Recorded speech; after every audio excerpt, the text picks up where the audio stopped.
Hi, everyone. My name is Patrice Brown.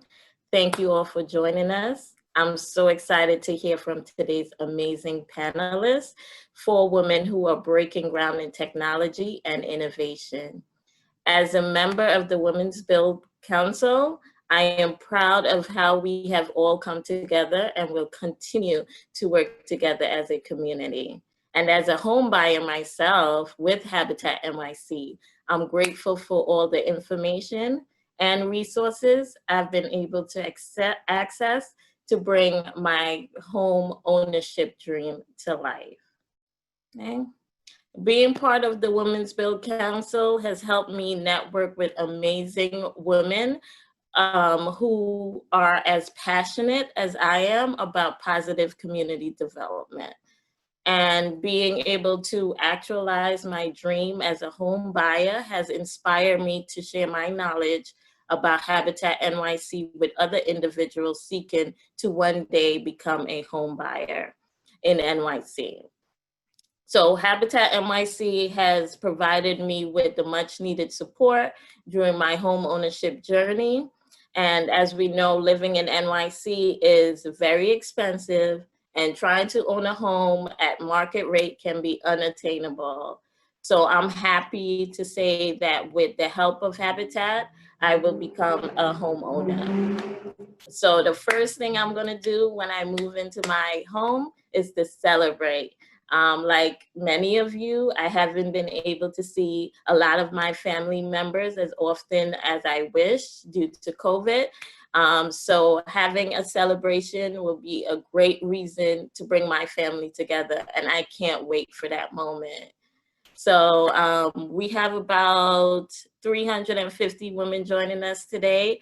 So, and some for the very first time. So I encourage you all to join the Women's Build Network, where together, we can make anything happen. So now I'm happy to introduce Karen Haycox, the CEO of Habitat NYC. And thank you all for listening to my story, and I hope to see you at the next Women's Build event. Hi, Karen.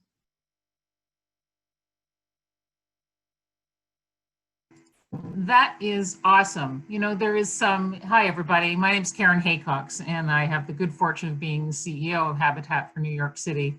And there is some very large part of me that just wants to drop the mic and say, thank you very much, everybody. That's what this is all about. So thank you, Patrice, for being part of the Women Build Council and for sharing your story with us today. I just want to tell you the inspiration that provides me with the work that we do every day. Just seeing the joy and anticipation in your face is kind of what it's all about. So thank you for joining us on Zoom. And much as I do think you are the mic drop moment, we do have these four wonderful panelists that are going to join us today and tell us a little bit more about Women Build. Before we do that, a couple of housekeeping items. If this is your first Zoom call, I want you to just be aware that you might see some cats or dogs or kids or partners or husbands or postmen or couriers. You never know what's going to happen in the background. So everybody be patient and have a good sense of humor about what we might get to see today. This is our first, this is not our first Women Build rodeo, but it is certainly our first virtual Women Build rodeo. So we are so pleased to be able to bring everybody together in this format. One of the reasons for doing Women Build at Habitat for Humanity is not to exclude men, but really rather to elevate women and the role that women play in the world, in our professional networks, and in the work of Habitat. Not coincidentally, the overwhelming percentage of home buyers and homeowners across the Habitat system in New York City and really around the world are single female head of households, which is, go women, man. They are when the going gets tough, women are the people who dig in and stick in. So that's a bit of an indictment on men, and I don't want to do that, but I do really want to celebrate the strength and vibrance of women. So a couple of quick housekeeping items. Big thanks to QBE and Josie Barnett, who I think is joining us out there in our virtual audience today, for being a primary sponsor of this first ever Virtual Women Build. Thank you to QBE for the work that they support here in New York City and really in several communities around the nation with Habitat for Humanity. Thank you so much for making this possible. The other issue is just really, again, I mentioned this might be your first Zoom call. So if you want to connect to us, use the Q&A function at the bottom of your screen and you can send us a note. If you want to connect to each other, you can utilize the chat function and kind of communicate back and forth. Now, without further ado, I'm going to turn it over to the panelists themselves to make their introduction, and then we have an exciting program to move through today. So ladies, thank you for joining us. Thank you for being part of the Habitat Women Build. Thank you for being with us today and helping us to really celebrate women and innovation and housing and just the incredible power of the professional network of women. When we put our hearts and minds together, we are unstoppable. So without further ado, introductions. Do we want to start with Sarah? Great. Thank you so much, Karen. I am so excited to be here. My name is Sarah Angel Johnson. I am the CIO at Year Up. If you're unfamiliar with Year Up, we are a nationwide organization. We serve 18 to 24-year-olds who don't have access to higher education. And so we have a 6-month talent development program, 6-month internship with corporate sponsors, and then the hope is that they achieve their full-time position in a professional role. So what I'll also say before I hand it over to the next person to introduce themselves is I am so excited to be here, love talking about topics like my leadership philosophy, personal branding. For the breakout session, I have 3 children, so work-life integration with my children involved in that, mentoring, and overall, just along my over 20-year plus career, the hard decisions that I've had to make as a woman, as a technologist. So I will go ahead and pause there and hand it over to Nami. That sounds great, Sarah. Thank you very much. Nami, let's hear from you. Yes, hi everyone. I'm Nami Baral. I'm the founder and CEO of Harvest Platform. For those of you who are unfamiliar with Harvest, we are a fintech company that helps consumers, especially the 99%, which is probably all of us, improve your net worth and reduce the debt that you have by automatically doing negotiations with your financial institution. So we develop automated tools using artificial intelligence to help you improve your net worth actively. And the reason I'm very excited about, being a part of this panel today is, this idea of home is so near and dear to everyone. It is such an emotional thing to be a part of. And in this country, there's obviously a lot of different hurdles you have to go through in order to be a homeowner. One of those things is credit, and one of those things is being or having the ability to take on productive debt and being able to avoid unproductive debt in those senses. So as part of what we build at Harvest, we actively work to improve your ability to be able to get productive credit and get you more close to your achieving all of your dreams, including owning your homes. And I really love the way and the passion in which Habitat is making this dream true for many of us here, especially in New York City. So very excited and honored to be a part of this panel today. Thank you, Nami. That's amazing. Thank you very much. One of the interesting reasons we put this together is to facilitate conversations across some of these allied industries and really try and break through. I'm a bit of a fan of saying that in New York City in particular, but I think probably around the world, we can attend these kinds of events in person. We come in, we don't really talk to anybody. We don't break the barriers, we only talk to the people we know. So we're trying to facilitate conversations across like-minded people from diverse sectors of industry. So I'm really excited to hear more from our panelists. But Elaine, let's hear from you next to introduce yourself to the team. Thank you, Karen. And I want to say congrats to Patrice What a beautiful story to share to kick this off, really inspirational. Hi, everyone. My name is Elaine Schwartz. I am a digital strategist enablement leader at IBM within their leadership, learning, and inclusion organization. Really passionate about elevating women. Karen, I wrote down a lot of what you said, strength and vibrance of women. I'm all about lifting each other up, partnering together to change the world, doing it in tandem with men. We can only make change together, of course, but I think it's so important to create space to have these conversations. I'm very excited to be here. And I'm also really, really passionate about home and what home means to you, to me, to everyone.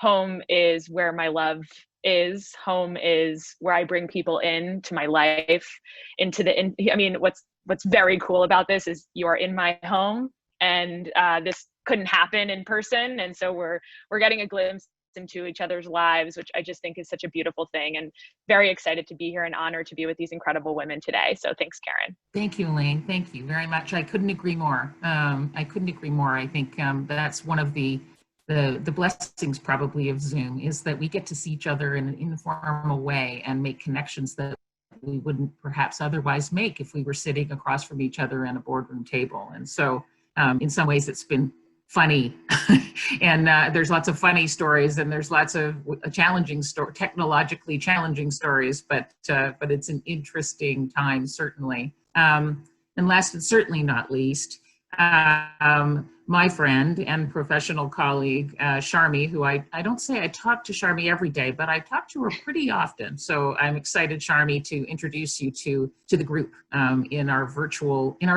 lunchroom. Hi, Karen and everyone. Thank you for having me. It's such a privilege to be here with such amazing women in such an amazing forum, and a big kudos to Habitat for putting this together. So my name is Sharmi Subhan. I work at JP Morgan Chase. In my role there, we finance affordable housing throughout the country. I particularly focus in New York and the tri-state area. And we get to work with great groups like Habitat in New York and elsewhere, and help them build affordable homes for low and moderate income families that so desperately need them. And you know, it's something I'm really passionate about. There's such a huge need in this country for affordable housing, and there's such a lack of it, and there are a lot of reasons for that, which we can talk about later. But it is something very near and dear to me, and I feel we are all so privileged to have someplace where we can call home, when we know in New York City, with the homelessness situation and everything going on, exacerbated by COVID, that we have someplace where we can go to. I've been at JP Morgan for, I can't believe it, I think it's 13 or 14 years now, I've lost track. And prior to that, I had a career in microcredit.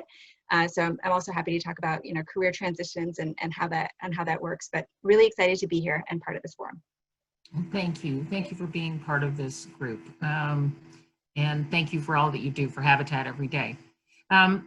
We've talked, before we really dig in a little bit, I want to talk a little bit about COVID. We're in this unique time in history. I'm so tired of the word unprecedented, but it really is unprecedented across people. It's impacting personal lives, it's impacting professional lives, it's impacting our abilities to tackle business challenges, et cetera. It impacts our sustainability, short and long term. One of the things we think from a Habitat perspective is really, people say, stay home.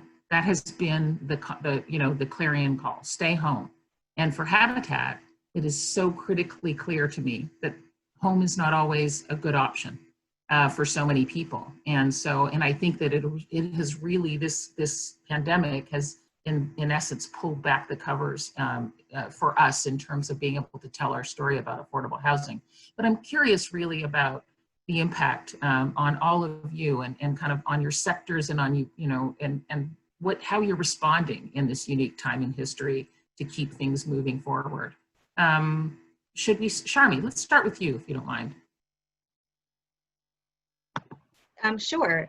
So as you can imagine, the affordable housing sector in New York and elsewhere has been significantly impacted by COVID in a lot of different ways. I think on the financing side, there's a lot of uncertainty in terms of subsidy dollars and where the money will come from to actually get these units built get homes built. There's a lot of cities and states are struggling with gaps in their budgets. So that's created a huge, huge challenge. And there's a lot of lobbying and advocacy going on, I know in New York and elsewhere, to try to, help resolve this. And then, in general, in the nuts and bolts of it, like when we're trying to, build housing, right? There's a lot of construction delays we're seeing with labor shortages, with material shortages, or supplies taking longer to come in. And the other nuts and bolts of it is once you even get the building built, getting people into their units has also been proven challenging. And I know, Karen, you all are going to be dealing with that very soon at Sydney House, but people can't sometimes go and actually see their units.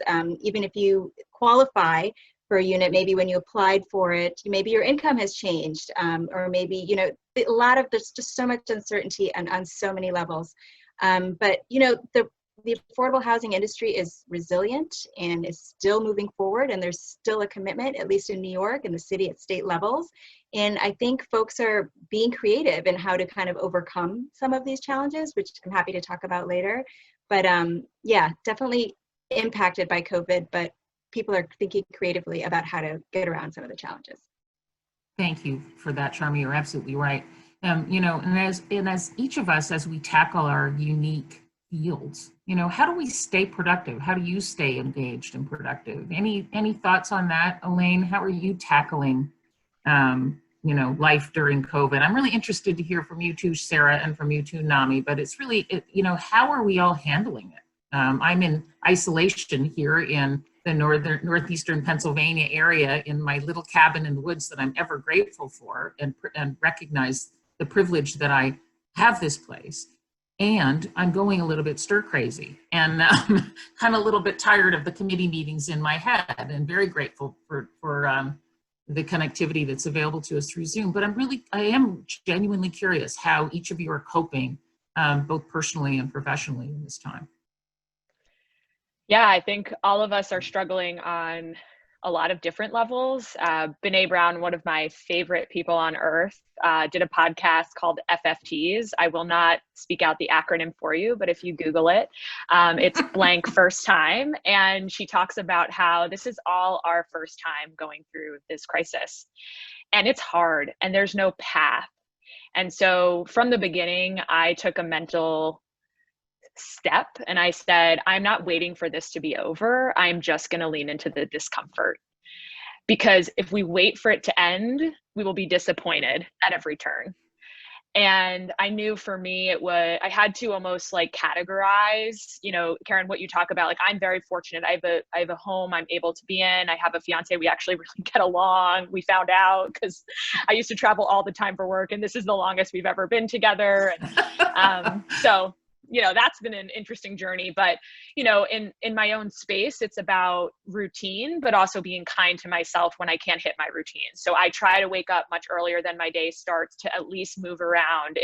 I'm not working out like I used to be, but I'll do a little, shake here, shake there, put some music on, get some movement going.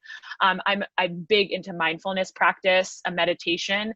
Kindness, though. I'm meditating some mornings for a minute, some for 10. It's okay. I'm trying to just be really kind to myself, but also create a rhythm and a routine, which is really, really helpful for me. And getting in the professional sense, getting really clear on 3 things that have to get done in the day. Our to-do lists are massive. We could change the world. I know we all can, but 3 things. What are the 3 things I'm going to get done today? And I'm really, really specific. I'm going to get 50% of the way done on this draft. 50% of the draft, but hey, I'm gonna come to this panel and give it my all and be super present.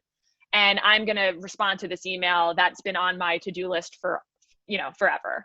And of course I do other things during the day, but when those 3 things are done, I'm done. I'm done with the day. I can close my book, I can close my laptop and say, 3 more things tomorrow. And so that has helped me professionally feel like I'm accomplishing things and that the day doesn't drag on. Because I think, what we're all feeling is a lack of separation between work and home, and we're not just working remotely. We are working at home during a pandemic with our families here, with our children here, with our pets here, with no childcare, et cetera, et cetera. It is challenging. It is hard.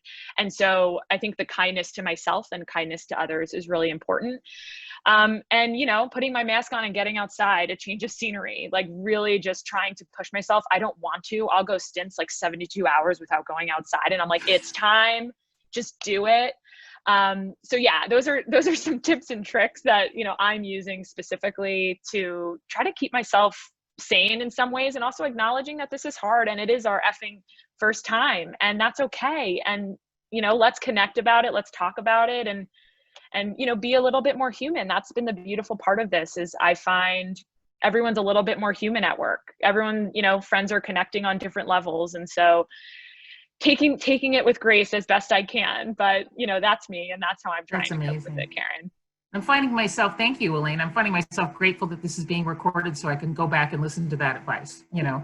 And I think 3 things, that'd be pretty good. And you're right, it's very difficult to separate personal from professional, you know, when it's easy for me to step back over to the breakfast bar that I work on, you know, and bang out another email. And Sharmi, you and I have had more than one conversation way late into the day. So I know you're guilty of it. But Naomi or Sarah, do you have anything you want to add to this experience at this time relative to this what did you call it? What does Brene call it? The FFE? Yes. Well, I mean, it is definitely the first time for all of us, right?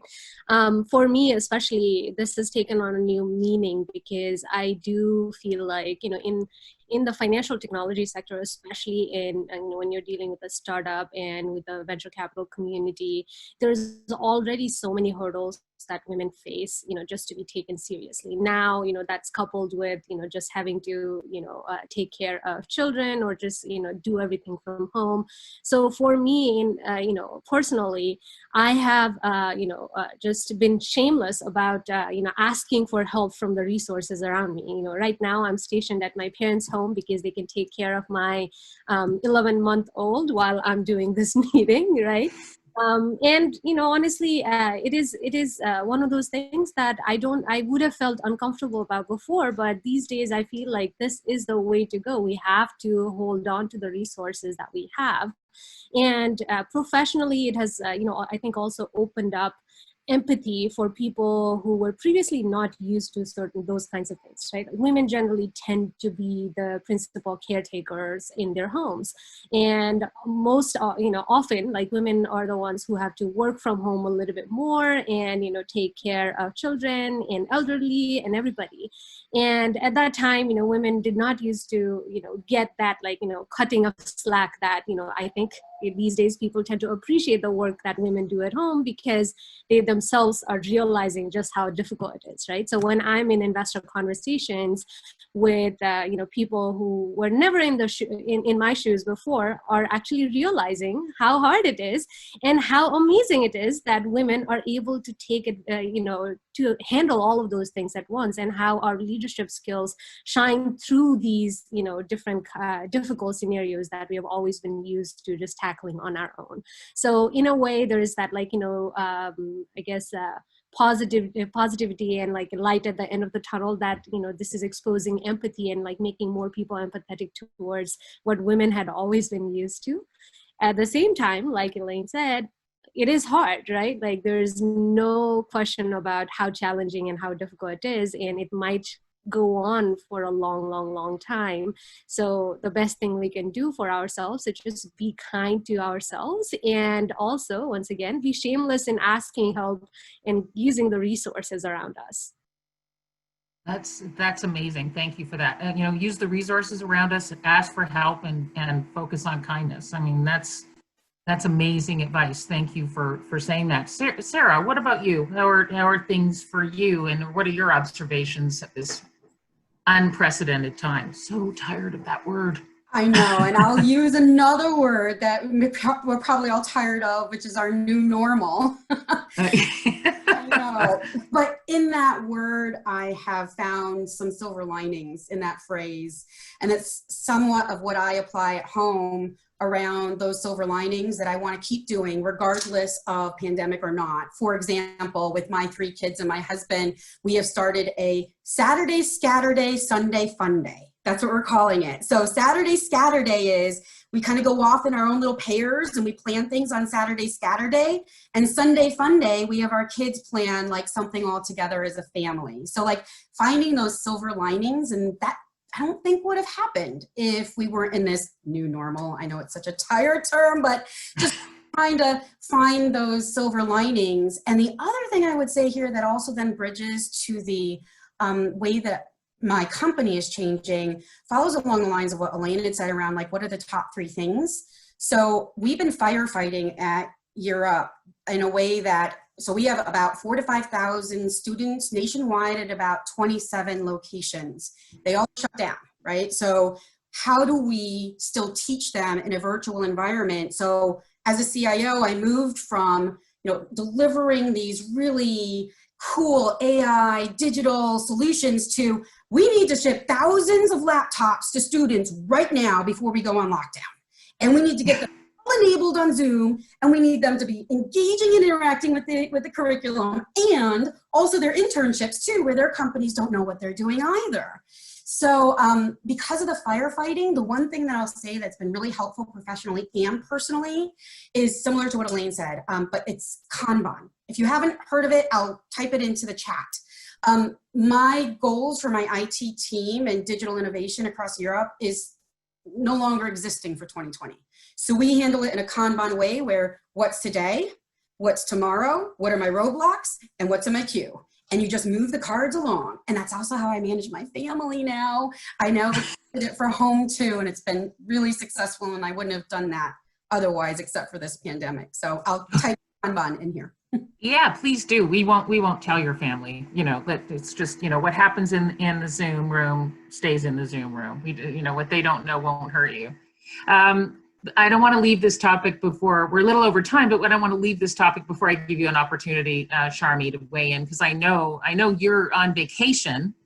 By the way, you suck at vacation here on the Zoom room, but I know you're on vacation. So before we leave this topic and move over into technology and innovation, I wanted to just give you an opportunity to comment. No, I think everyone else really, really summed it up well. I was thinking about it before, and the words were already used, like kindness and empathy to yourself and to others, embracing the discomfort. I'm usually a very bland person. I'm usually very black and white.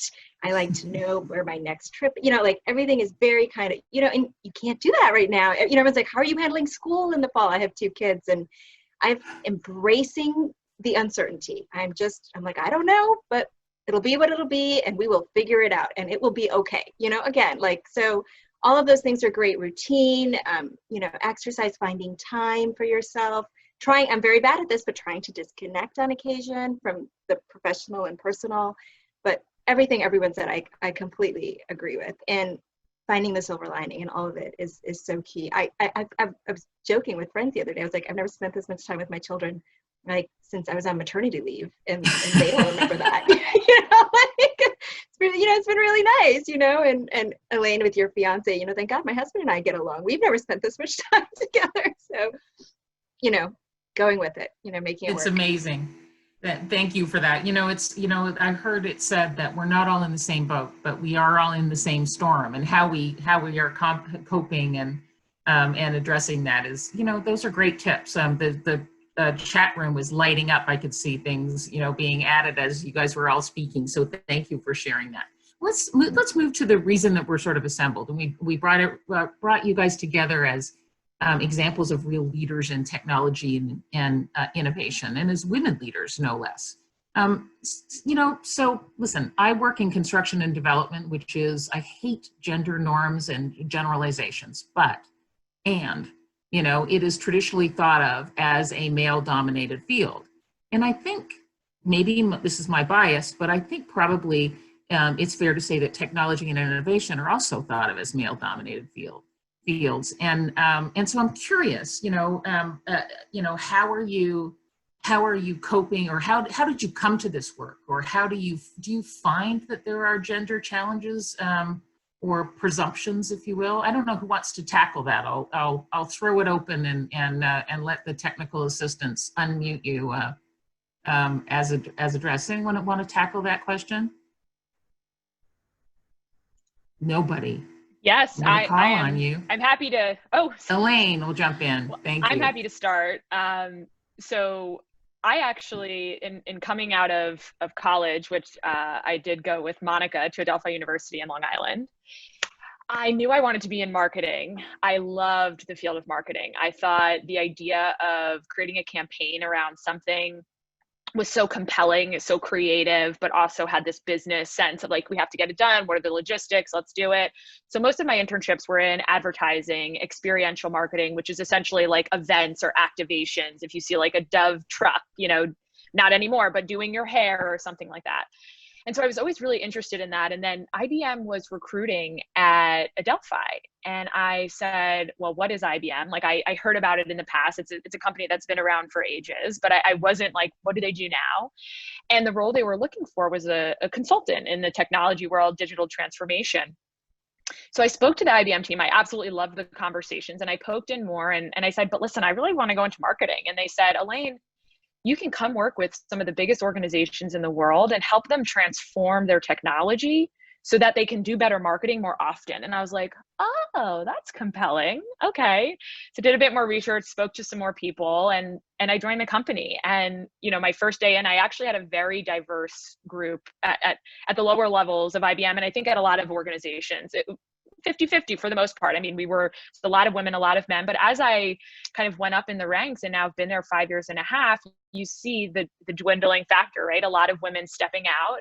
And I think because of the lack of flexibility in the world that I was in of consulting, it is a lot of road time. I was traveling to Boston almost every week in 2019. I was traveling to San Antonio, Texas in 2018, which had no direct flight on Monday morning, and it was not fun.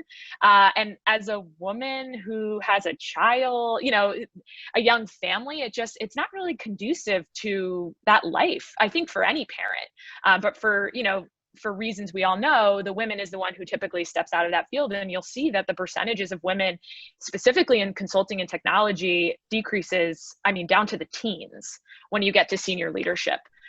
And so something I'm really passionate about is having that conversation. And so actually my friend Caitlin Taylor is on the line. We started a business resource group, Women at IBM New York City, which was all about, let's bring the women community together. Let's create this activation. Let's have these tough conversations. Let's break down what's stopping us from moving up. Things like flexibility, things like financial confidence, women knowing, you know, how do they build their wealth from an earlier age so that they feel more comfortable as they move up. And so what I've tried to do is channel that at the level I'm at to bring people together and have those conversations. And as I move up in the organization, it's also about calling things out. I mean, back when we were in the office, if there was a full conference room of men, I would kind of knock on the door and talk to, you know, bring someone I knew in the room out and say, what's this about?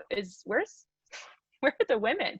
And now we're in a conversation about, I mean, and we've always been 400 years about race. And for me, it was a big reflection to say, where are the women and where are the people of color? And where is the diversity? I work a lot with students from Queens. They come to the IBM office and they look very different than what we look like.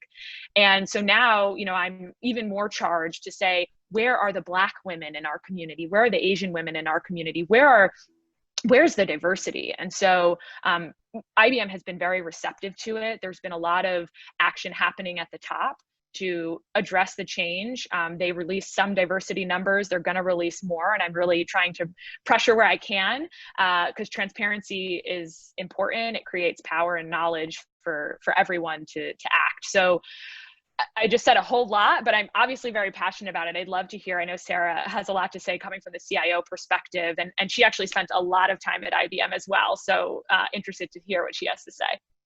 That's great, Sarah. Yeah, that's perfect. Great minds think alike. Sarah, what do you think? Yeah, so it's interesting hearing Elaine's perspective. I didn't realize that you came from marketing and you hopped into tech that way. It's so interesting to hear your background.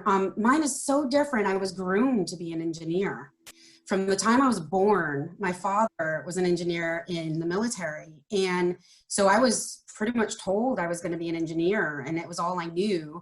In high school, I was going to engineering camps during the summer, and I entered Rensselaer Polytechnic Institute as an engineering physics major, the only female in that department. So I didn't really know any different, being oftentimes the only woman. So it wasn't really until I hit my professional career that I realized, oh, this isn't supposed to be like this, right? It just was my way of life growing up. And as Elaine said, at IBM, there are so many initiatives happening. And I'm very fortunate to, when I joined IBM in the mid-90s, was when IBM was really standing up its first diversity network groups. And I was able to do a short stint in HR diversity, loved it, and was able to help stand up some of those groups. What I would say is, candidly, while I felt like during my time at IBM, we were making strides forward in the tech sector, it feels like we've gone backwards. I think I heard Elaine say similar comments. I'm seeing less and less women, especially as I go and start recruiting for tech jobs too on my teams. There are less and less women there as well. And so one of the reasons why after IBM I joined Girl Scouts of the USA was to really help with this gender equality in the tech fields. And it's just, I don't know that we really know the answer yet, right? As to what is the root cause that we're seeing the symptoms that we all are experiencing. What I will tell you, some of hints and tips that I will convey that I've learned though. When I first hit my first executive position at IBM, I clearly recall someone saying to me, "You can't do it all, Sarah. You're gonna burn out." And I was so shocked by that comment, so shocked. The way that I came back to that was demonstrating through results. And that's one of the things that I often tell my mentees is it's not what you say necessarily, although that's important too, right? But you will blow every gender away if you demonstrate through your results. And so that's what I did, right? My first executive position, I made sure that everybody knew, no, I'm not going to burn out. I can do this and I can have my family. And here's the proof with my results. The other thing that I would say is, as I had headed from the for-profit sector into the nonprofit sector, the way that I overcome the gender imbalances is really focusing on things that we both care about. So in the nonprofit sector, I'm very much with technology, human-centered design. So if we can all talk about the human who's going to be experiencing everything that we're doing together, I often find that the shared vision gets us past some of the gender imbalances, not always, but it is a technique that I use. I'm just trying to provide some hints and tips that I use. And the other one that I'll say here that I don't know it's a hints and tips, but I will say that I've been fortunate to have a husband who we've had the gender role reversal. He is the stay-at-home dad. So and at one point he tried to go back to work after 7 years of being a stay-at-home dad. And he has the experience that I often hear women talk about of, you know, stepping aside from their career to have a family and then trying to come back to work. He was experiencing that from a different perspective. Again, no answers, but I guess what I would say there for me was having that strong support system was the only way that I really could do this as a woman and have everything. I truly don't believe that it's there are trade-offs, so don't get me wrong, there are trade-offs, but I can have everything I want. It is possible.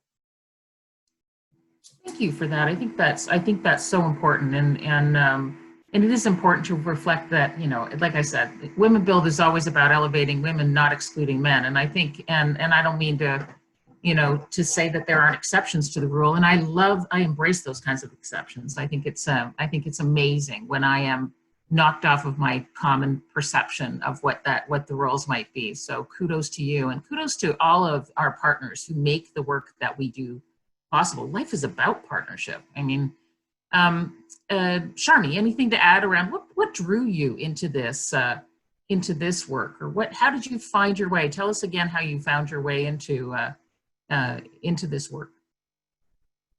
So you know, when I graduated college, I wanted to save the world. I joined the Peace Corps, you know, and then through that I thought, oh, I'm going to go work in an international NGO someday, like Save the Children or UNICEF, and to live in Africa or Asia, and this is where I will be. And I was kind of on that path for a bit of time. And then my personal circumstances changed and met my soon-to-be husband, who was like, I'm not moving to Africa. You know, I work in New York and we're not going there. I'm like, okay. So, you know, I had to pivot. And I'd always been passionate about, you know, microfinance is mainly women-centered, but it's about giving opportunities to people, you know, so they can, you know, build a business and lift themselves and, you know, their families out of poverty. And so I wanted to find an intersection with that would keep me local in the US, and then pivot like the flip from Sarah, from nonprofit to for-profit, and gain some private sector experience. And it was through a series of informational interviews, talking to anyone and everyone about, you know, what's kind of here in this world that would kind of keep me local in New York and could still have a double bottom line focus, similar to microcredit, right? Like you're giving out loans, you're getting paid back, and you're, you know, sustaining a business. And so it was through that I found affordable housing. And Karen knows, I mean, the industry is incredible. It's always changing. It is pretty female centric, I would say. Yes. Let me know if you disagree. And especially New York, I would say everywhere. And maybe it's part of that double bottom line nature. I would say construction and development and real estate in general is not, but the affordable housing sector is just filled with some amazing women leaders.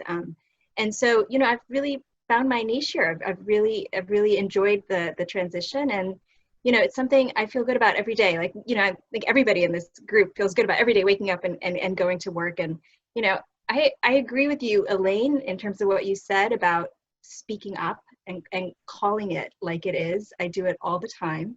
I get in trouble for it. Like, you know, you have to call it for what it is, right? And Sarah, I agree. Like, you can have everything. You know, yes, there are trade-offs, but you have to figure it out. You have to have the support of your partners and your company. You know, I am fortunate to work in a group where they do allow flexibility, and Karen knows my boss, Dave, and he's like, you're an adult. I know you get your work done, do what you need to do. You know, like, so it's just amazing. But I think the keys are, I think, Sarah, you mentioned this as well, lead by example, work hard. Like, I will never, being a woman, you know, no one will ever say, oh, Charmy, you know, you couldn't do that because you know, you have to work so hard to prove people wrong. And I feel like if you do that, you know, anything is possible. Yeah, thank you for that. I so agree. And Charmy's right. I mean, I was thinking as you were all speaking, that the affordable housing sector in New York City in particular is women-led. I mean, I could name 5-10 organizations right now with senior women, and I'm always moved by that. And I don't doubt that it isn't the double bottom line. I don't doubt that it isn't the return that we get at all. And so, Naomi, I'm curious, you know, I want to hear from you on this topic as well. Yeah, so, you know, whenever I think about, you know, just the promise of technology and everything, I always think back to where I'm from, right? I'm originally from Nepal. I came to the US in 2008, it was a really weird time to come in here, right? I came thinking that America is this like really interesting utopia where everything is a bed of roses. And then I come in, the country is going through a financial crisis. People are losing jobs and people are losing homes. That was the last financial crisis where it was so much despair and so much sadness in the economy because people were losing homes at the time. And, you know, I had come to become a doctor to do, you know, medical research at Harvard Medical School, but then I ended up, you know, really wanting to learn about, okay, how can we probably uplift people financially, and really wanted to learn the economic side of it. So I ended up, you know, switching my, you know, majors in college and really went on this path towards understanding finance, and then went deeper into it when, you know, after I graduated from college, I did investment banking for a couple of years just to learn the ropes of what it means to be working in the financial industry. But then after that, moved to tech because I felt like tech is really the place where you can make tangible difference without having to pay like FaceTime, without having to, you know, spend decades just, you know, working with, you know, on political reasons, right? So I ended up joining Twitter very early on, and then I grew up personally and professionally with Twitter, you know, up until recently when I left Twitter to start Harvest. I was in charge of a team that was, you know, doing more than $1 billion in revenue every year. So I was in a very cushy position at Twitter.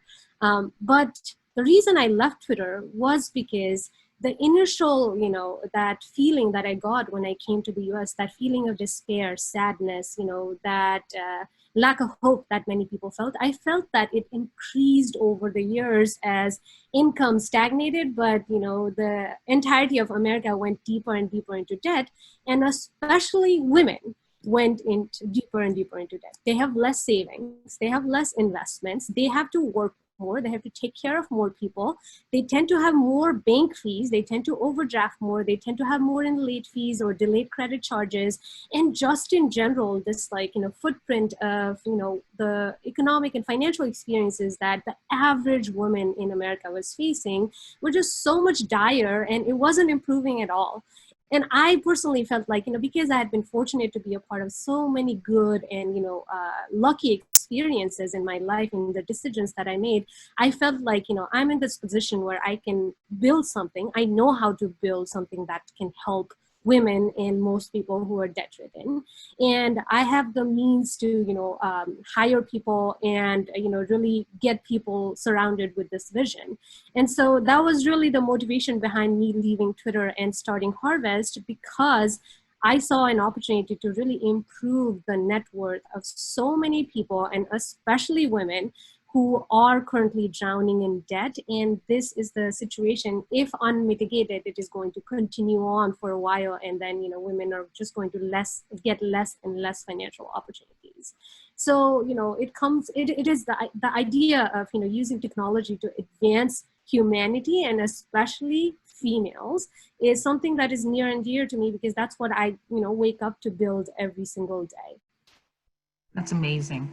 That's amazing and very inspiring, and thank you. And as you were speaking, I can't help but think about, when we compare, maybe this is an unlikely comparison, maybe not, but comparing 2008 to what we might be facing now. Hopefully it isn't the same kind of downturn, but I think there's so much known and so much unknown relative to exactly what the new normal is going to be like. I think, COVID has impacted us in ways that we can anticipate and in ways that we cannot anticipate yet. So I'm really inspired by the work that you're doing with regard to that in the future. We have 10 minutes left, but and so I'm going to combine the last two questions, because I love I'm going to let you in on a little secret. I love the last question. And it is really sort of, as women leaders, what's the best advice you ever got? And what's the best advice, that you would give to women at whatever stage of their career they are in? And I think I'll start. I like my two pieces of advice, and I apologize to anybody who's heard me say this before, is protect your knees is always the thing I think about now. Take better care of your knees if you're young, because you'll not regret it later. But honestly, the best piece of advice that I got was ask more questions when you're younger. And I don't think this is a uniquely female characteristic, but so much of my life and my career, I would sit in large rooms with access to incredible information and afraid to put up my hand and say, I don't know what you're talking about, or can you say that again, because I don't get it. And maybe it's a byproduct of age and experience, that now I am unashamed. I will stick up my hand and say, I'm sorry, you lost me. Please say that again. And it has been the most empowering advice that I ever got, and the thing that has served me the best probably in my life. So I'm really curious, what is the best advice that you ever got? Who did you get it from? And what advice in turn might you offer? So I'm going to start with you, Sarah. Yeah, I love this question too. So the advice I ever got was from my first manager at IBM when I was considering going into management or considering staying very technical.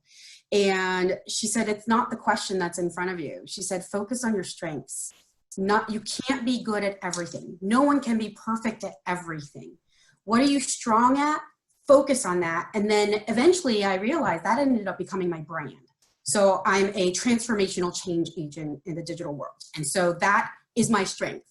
And I focus on that, and then I build my high-performing teams around that now. So it really was just a seed that now has become a part of how I live my professional life. What I will say that the advice that I give to others is around mentoring. And mentoring is such a strange place because it's ambiguous at times. Oh, yeah, everybody tells me I need a mentor, but what does that mean? Being an engineer, I have a formula. So the way that I provide mentoring is you have a peer mentor who helps you, you can bounce ideas off of, you double your network. You have a next step mentor. That's somebody who you want their job next. Not really, but hopefully, right? They can tell you the steps 1, 2, 3 that they took to get there. You have a vision mentor, a career mentor, somebody you want to be in 10 years or so. They're your voice in places that you are not, the circles where you are not. And then the fourth mentor is a reverse mentor. That's somebody who you were, where you were before, because the world is changing so fast in technology. So I really need to know, like my 16-year-old, I swear she knows more technology than I do. And so she's one of my reverse mentors, whether she knows it or not. So I know I said it really fast. I'll type it in here so that way people can see it as well. Thank you, Sarah. That's really good advice. Thank you, Elaine. So I suffer from anxiety. I think a lot of people do, and I'm always overthinking everything. And I had a really rough project I was on. It was very difficult, not a lot of clarity. I felt like I needed to be everything to everyone. And I'm hyper vigilant. And so it makes me great at my job, but it makes me kind of neurotic a little bit. And I think it all stems from the worry and concern. And my fiance said something to me that is it. He said, he said, trust your former self. You are smart and you made the decision at the time with the information you had, and it was the right decision because that was the information you had at the time. Of course, you know more tomorrow. Of course, you know more now, but not then. And I've kind of used that in a trust your former self, trust your future self, have faith that you know and you have the skills to problem solve. Trust yourself now, and that's something that has just made such an impact on me and trying to let myself breathe a little through decisions I've made and decisions I will make. As far as advice I give to others, is across the board. I'm really passionate actually about mentorship and about, even with my peers, with my management, I took a fun little quiz and I got, the advocate. I'm into mentorship and coaching, and it's my passion. I will say something very early in my career that I learned that I like to pass on is never assume who you're talking to has the same knowledge as you. Simplicity in storytelling and bringing people along is magical. It can change meetings, teams, organizations. Always start with the basics. Every time I do anything, working with any team, where are we? What are we doing? Who are we serving? Start there, ground the story there, and show that to people. Even the executives who you're working with who know it all, right? Don't assume. Come in, because if you come in with the simplistic, beginnings and you're wrong, they'll tell you, which is great. So always start there. Never assume who you're talking to, whether it's someone above you, below you, on the side of you, knows what you're talking about, whether it's a technical topic, so on and so forth. Simplify it and really bring it there. Create the space for questions. Karen, I'm all about curiosity, but also create that space when you're sharing something from the beginning. Does this make sense? Do you understand? Do you have any questions? So that's advice that I give, honestly, myself and also my teams and anyone that I work with. It's the power of really starting from the beginning and not assuming that everyone knows what you know. Oh my God, so word. I'm telling you, I learned that I'm a career fundraiser, and I've had occasion to be in some pretty high power rooms, and I won't tell you who it was, but there were a power couple I was sitting with at one point, and I came in as if we had had a meeting 6 months prior, and I sat down and started right from there. And they stopped me and put their hand, very gently, put their hand on my wrist and said, Karen, we love you, but 2 seconds before you came in the room, we weren't thinking about Habitat and we weren't thinking about you. Can you rewind? that has been my drumbeat in my head. At the risk of being repetitive, I am one of those people who will reintroduce people, over and over and over again, because God forbid, I didn't introduce you before. So I'm telling you, it was a valuable lesson delivered in such a gentle and meaningful way. Nami, what about you? I'm really curious to hear from you about your best advice and who you got it from and what you'd offer. Yeah, in terms of the best advice that I have ever gotten, I actually remember the story that has been just etched into my mind from, when I was in primary school. And I think it was, one of the teachers, when they were trying to tell students a moral story or, just teach them the ways of life. The teacher, the story that he had said was, there was once this little girl who knew how to write about birds better than anyone, right? She was an expert in birds, and when she was asked to write about birds, she could just, excel at it. Now, there was one occasion in which, she was asked to write about boats, and she knew nothing about boats. So she was like, oh my God, am I gonna fail this? What do I do? And then what she did was she started writing about the boats. She literally said, I do not know anything about boats.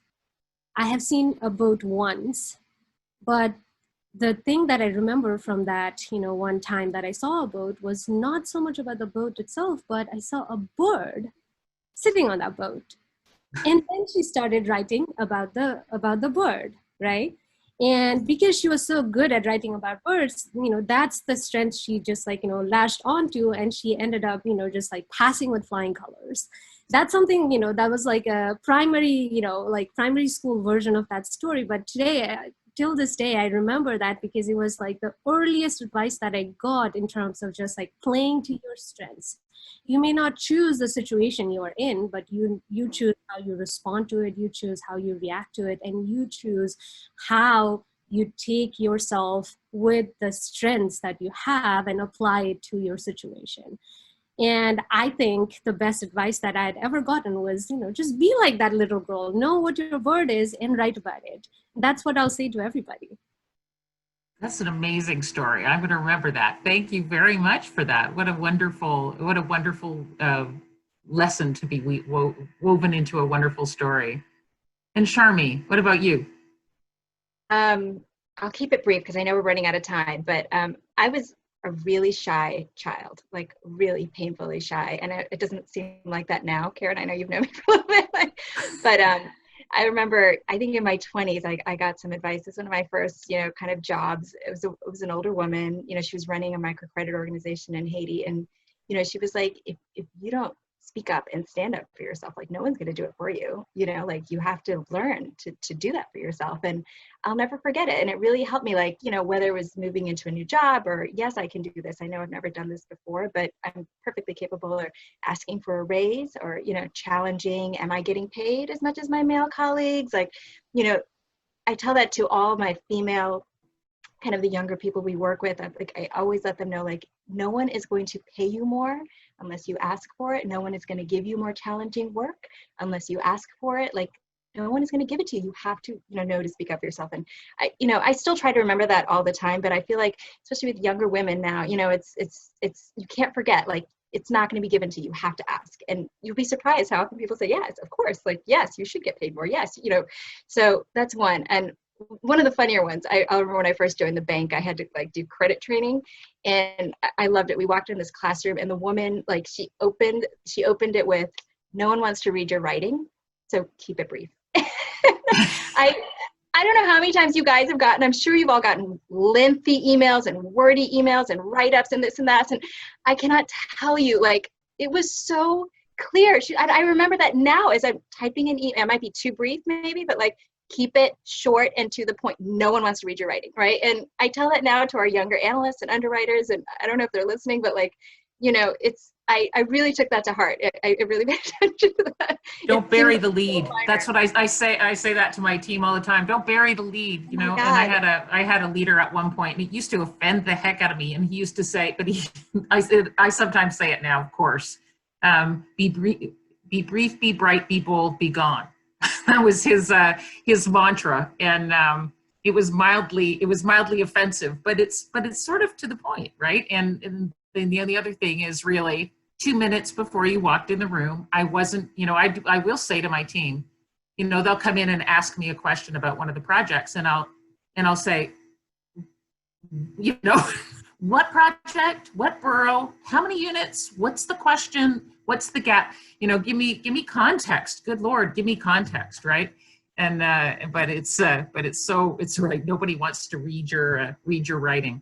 We have about 3 minutes left, and I always want to offer, does anybody have anything to add before we bring Monica on, and she can set us up to go into the breakout rooms for those that are joining us in the breakout rooms. Do any of the panelists have anything to add that we haven't talked about today?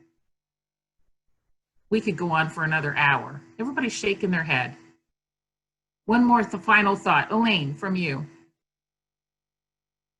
I just think it is a tough time. Be kind to yourself, be kind to people around you. And, find an opportunity to reflect. People are learning new things and posting things on Instagram of they're doing. Don't set yourself to anyone else's standard but yourself. But do use this time of stillness and quiet hopefully in a safe space, to just reflect on who you are, what you believe in, and what you care about, and what your strengths are. And take that and go into next year. Hopefully we'll be in a better space in the world, in New York, in America, hopefully, crossing fingers. And please vote in November. There's and that some is good what advice. I will leave you with. There is some good advice. Get involved and vote. Thank you for that, Elaine. That speaks to my very soul.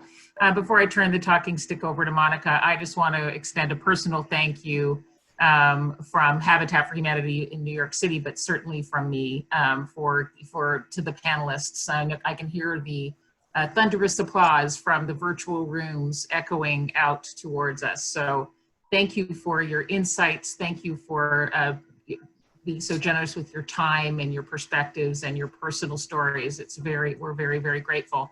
Let me introduce to you from my team, Monica Martinez. We're very glad and honored and proud to have Monica on the team. And Monica has been the wind beneath the very wings of this initiative.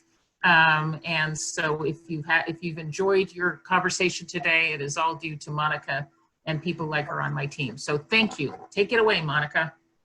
Thank you, Karen. And I think you said it earlier. I'm just so glad this webinar is being recorded, because I really do need to listen back to all the terrific advice that was shared today.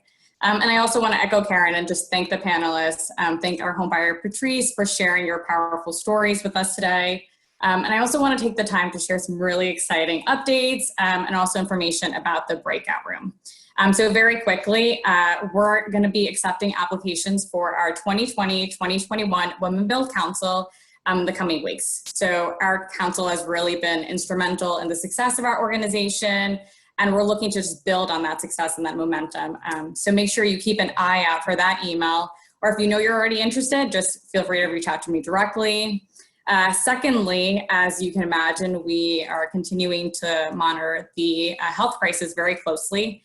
If it is deemed safe and we're able to properly socially distance, we're going to be hosting our Fall Women Build Blitz weekend, Thursday, October 15th through Saturday, October 17th. So also keep your eye out for that.